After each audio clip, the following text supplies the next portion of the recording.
OK ဒါကတော့နောက်ဆုံးနေ့နဲ့မြတ်စွာဘုရားဒီဇောတန်လောင်တော်မူသောနေ့ကိုပူဇော်ကြပါမယ်နေကူစံပြီးရှုမန်ဤသာဒိန်ကြီးရွှေလောအလောင်းတော်ကို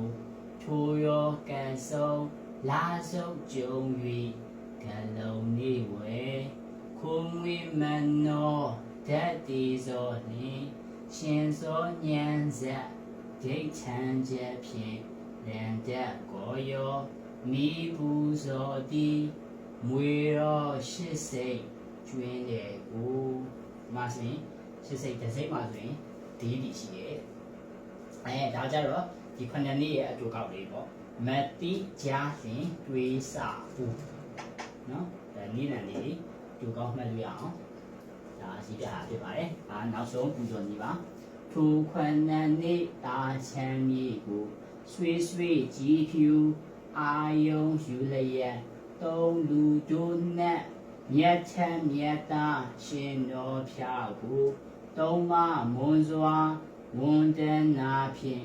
တတာဖြူဖြူကျွန်းရှိခိုးသည်ကောင်းကျိုးခတ်သိမ့်ကျွေစီတော်မှာဆိုရင်လွယ်မှတ်လို့ရအောင်တန်တီယူရလဲ last ဝါဆိုပေါ့နော်တန်တီတောထွက်ဓမ္မဆက်မိတ်မွက်တန်ချူလာဝါဆိုတန်တီယူရမူရမြလဲဝါဆိုလာပြီပဲတောထွက်တာလဲဝါဆိုလာပြီဓမ္မဆက်ကြတရားဥစဟောလဲဝါဆိုလာပြီမှာဟောတယ်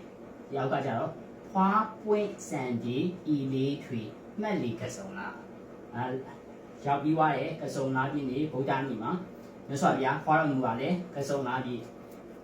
ဖျားဖြစ်သူပွင့်တော်မူတာလေကစုံလာပြီဖြစ်တဲ့စံဆိုတာကဝိနည်းတန်စံနာလေကစုံလာပြီဖြစ်တေးဆိုတာဒီဇောတက်လောင်တာလေဒီကစုံလာပြီဖြစ်ပါတယ်